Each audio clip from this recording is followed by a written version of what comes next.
진실을 담은 다큐멘터리를 오늘 25일 크리스마스에 공개한다고 예고해서 큰 주목을 받고 있습니다. 이 자료는 지난 2012년에 국가정보원의 대선 개입 혐의를 입증하는 결정적인 증거를 찾아냈던 그런 분입니다. 그래서 많은 사람들이 이번 다큐멘터리에 상당한 기대와 관심을 보이고 있는 그런 상황인데요. 전망대 이 시간에는 세월호에 대한 진실을 담았다는 다큐 세월 X를 제작한 자로 씨를 직접 만나보겠습니다. 신변 보호를 위해서 이번 인터뷰는 음성 변조로 진행이 되고 또 필명인 자로로 호칭한다는 점을 미리 알려드리겠습니다. 자로 씨 안녕하세요. 네, 안녕하세요. 네, 이 세월호는 물속에 잠겨 있는 게 아니라 사람들 편견 속에 잠겨 있다. SNS에 직접 올리셨던 글인데요. 우리가 그동안 어떤 편견에 세월호를 담아뒀었는지 궁금합니다. 네, 그러니까 사람들은 이 세월호 사건이 끝났다고 생각하는 사람들도 많고요. 더 이상 조사할 것이 없다고 생각하는 사람들도 많습니다. 하지만 이번 다큐를 만나면서 보니까 세월호 사고는 아직 제대로 된 진상조사조차 시작하지 못했다는 것을 절실하게 깨닫게 됐습니다. 그리고 사람들이 너무 진영 논리 그리고 정치 논리에 빠진 나머지 정말 진실의 본질을 보지 못했던 것 같습니다. 그래서 저는 이번 다큐를 통해서 그 사람들의 편견을 깨보고 싶습니다. 근데 누구의 편이 아니라 오직 진실의 편에 서서 이거는 진실입니다. 이거는 진실이 아닙니다 하고 그렇게 다른 진실에 대해서 한번 말을 해보고 싶습니다. 자, 세월호의 진실을 밝히는 작업에 집중하겠다 이런 이제 의사를 밝히시고 지난해 초부터인가요? 온라인 활동을 아예 안 하셨어요. 그 결과가 이제 나온 건가요? 네, 어느 정도 이제 결과가 나왔다고 보시면 될 것 같고요. 그리고 이 다큐를 시작으로 또 다른 시작이 시작된다고 보고 있습니다. 그리고 이 다큐를 통해서 지금 통화하신 기자님들이나 PD님들이나 정치인들이나 언론인들이 해야 될 몫이 또 추가로 따라붙는다고 생각을 하고 있고요. 그런 의미에서 이 다큐는 끝이 아니라 또 다른 하나의 시작이라고 생각합니다. 네. 자, 진영 논리를 벗어나서 진실을 말하고 싶었다. 또 끝이 아니라 시작이다. 이런 말씀하셨는데 저희가 느끼기에는 이게 단순히 이제 감성적으로 하시는 말씀이 아니고 말 그대로 뭔가 새로운 수사, 조사가 필요하다는 얘기. 지금까지와는 완전히 다른 얘기가 새로 나온다. 이런 말씀 같은데요. 지금까지와 다른 얘기도 있겠고요. 같은 얘기도 있겠고요. 이미 알려졌지만 사람들이 잘못 알고 있었던 것도 있겠고요. 이미 드러났지만은 사람들이 그 중요성을 전혀 인식하지 못했던 것들도 있습니다. 그러한 것들이 무엇인지에 대해서 그냥 말하는 것이 아니라 철저하게 하나부터 끝까지 과학적인 팩트를 가지고 얘기를 하려고 합니다. 과학적인 팩트요. 예. 25일 공개하신다고 했는데 시간이 대략 몇 시쯤입니까? 시간은 제가 비밀로 하고 있습니다. 알려드릴 수가 없습니다. 시간은 공개하실 수 없는 이유가 따로 있나요? 아직까지 시간을 딱히 확정하지도 않았고요. 그리고 지인분들이나 또 유가족분들이나 이거를 어느 시간에 알리면 가장 효과적일지에 대해서 조금 더 논의가 필요한 상태입니다. 그렇군요. 어디에 공개하실지도 아직 안 정하셨나요? 공개하는 곳은 유튜브에다 공개를 할 예정입니다. 네, 유튜브를 통해서요.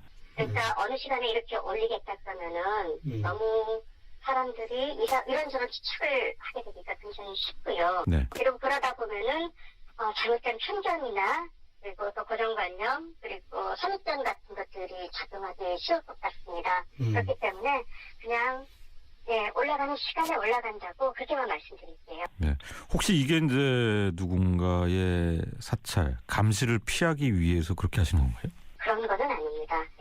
그런 게 두렵고 정말 무섭다고 생각했다. 물론 이제 두려운 마음이 좀 들기는 하지만은요. 그런 거 두려웠다면은 이렇게 공개할 엄두조차 못 냈을 겁니다. 시저 영상을 만들고 감히 진실을 말하겠다는 이런 표현 같은 거는 절대 쓸 수 없겠죠. 네. 예고 영상을 보면은 세월호의 진짜 침몰 원인을 파헤친 8시간 49분 필리버스터 다큐멘터리라고 하셨고 사고 시각 8시 49분에 무슨 일이 있었을까 이런 내용을 담으셨는데 이게 8시간 49분을 채울 만큼 내용이 많은 건가요? 예, 내용은 그 정도로 방대하고요. 그리고 이 8시간 49분 안에 미처 담지 못했던 내용들은 훨씬 더 많다고 생각을 하시면 좋을 것 같습니다. 그러니까 세월호의 진실은요, 너무 많은 검증되지 않은 가설들이 한꺼번에 엉켜있다 보니까요, 진실이 완전히 복잡한 실타래처럼 엉켜버렸습니다. 그 복잡한 진실의 실타래를 풀기 위해서는 어떻게 보면 8시간 49분은 최소한의 시간이라고 보시면 좋을 것 같습니다. 네. 저희가 느끼기에는 그러면은 이제 8시간 동안 그동안에 제기된 의혹들이 잘못된 거는 또 이제 왜 잘못됐는지 부정하고 이런 식으로 진행이 되고 결국 이제 결론이 끝부분에 나와서 끝부분만 보는 분들도 좀 있을 것 같은데요. 네, 그러실 분들도 있을 것 같아서 제가 다큐 이제 시작하는 부분에 이런 멘트를 남깁니다. 다큐를 일부만 보고 평가하지 마시고 처음부터 끝까지 보신 다음에 평가해 주시면 좋겠습니다라고 말씀을 드립니다. 사실 이제 방송하는 입장에서 보면은 이 2시간 다큐멘터리도 사실 긴데 그 부분이 좀 걱정이 되긴 하네요. 자, 진실이라고 하면은 검증 과정 거치셨을 텐데 어떤 정보를 분석을 하신 건지 좀 설명해 주실 수 있나요? 거의 이제 지금까지 드러났던 거의 모든 자료를 거의 다 이제 검토를 했다고 보시면 좋을 것 같습니다.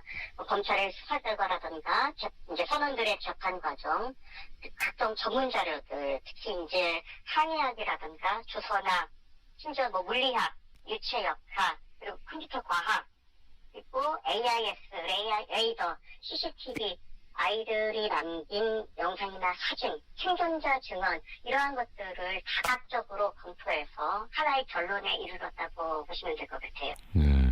근데 항해학이나 조선학, 유체역학, 물리학 얘기하셨는데 이게 본인 혼자서 이게 분석이 가능하십니까? 이 부분에 대해서 제가 직접 분석한 부분도 있고요. 그리고 진짜 믿을 수 있는 전문가를 통해서 분석한 내용도 있습니다. 알겠습니다. 자, 많은 정보들일 텐데 어떻게 입수를 하신 건가요? 이 자료들은 사실 이제 일반인들이 쉽게 접할 수 있는 부분 그런 자료도 물론 있습니다만은 일반인들이 쉽게 접하기 힘든 내용들도 사실 굉장히 많이 포함이 되어 있습니다.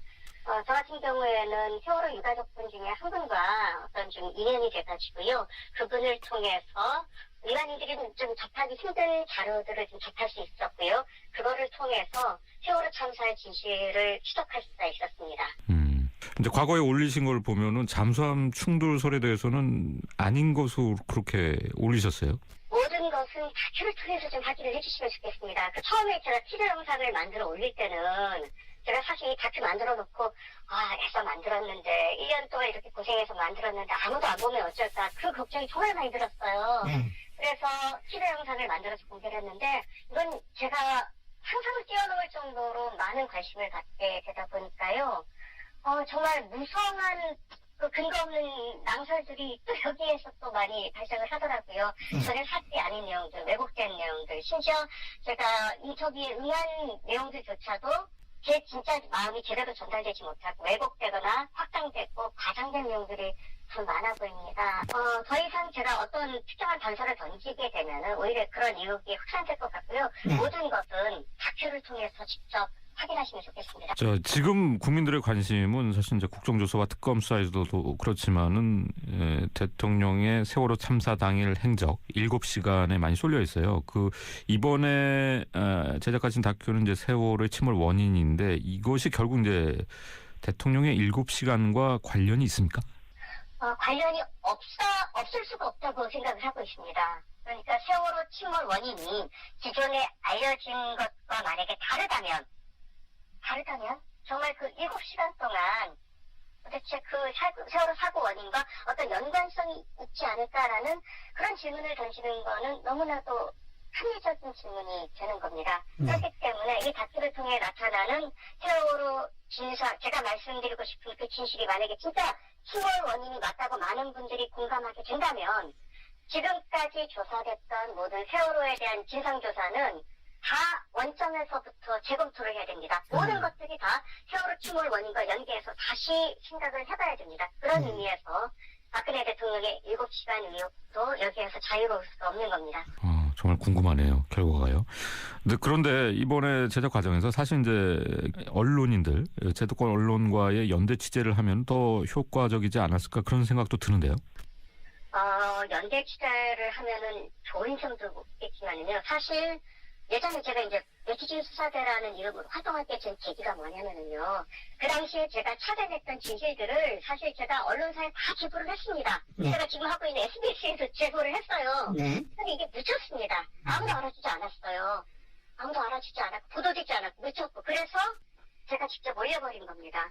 네, 그래서 그런 활동들을 이제 계속 하다 보니까 저에 대해서 조금씩 그렇게 알려지기 시작했고요. 그래도 저는 지금까지 네티즌 스팟의 자로라는 이름으로 활동을 하면서 언제나 팩트와 사실에 근거해서만 얘기를 했고요. 그랬기 때문에 제가 뭐 법적으로 휘말리거나 그랬던 일이 한 번도 없었습니다. 왜냐면은 오직 팩트만을 그동안 말해왔었기 때문에 아마 그래서 지금 저에게 정말 과분할 정도로 많은 관심이 쏟아지는 이유가 제가 그동안 그런 방식으로 움직여왔기 때문에 그런 어떻게 보면은 지금 계신 네티즌 분들과의 신뢰가 어느 정도 형성되어 있기 때문에 이런 관심을 받게 된 게 아닌가. 그리고 왜 세월호 선체가 이렇게 인양되지 않고 계속 차일피일 미루고 선체는 훼손되는지에 대해서 정말 같이 고민해보고 싶고 정말 제대로 된 진상규명을 지금부터 제대로 시작해보고 싶습니다. 유가족분들 정말 힘내시면 좋겠어요.